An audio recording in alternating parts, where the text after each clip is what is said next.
This is the story that changed everything for one struggling contractor who thought his town was too small for him to grow.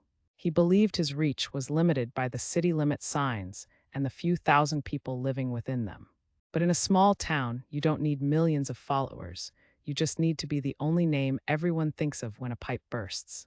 A local podcast turns you from a nameless technician into the most trusted authority figure at every kitchen table in the county. By dominating the digital airwaves, he didn't just find new customers, he built an impenetrable wall around his entire local market. Your small town is actually your greatest unfair advantage if you know how to talk to it. Steal the exact framework from the book, Amazon.com, link in bio.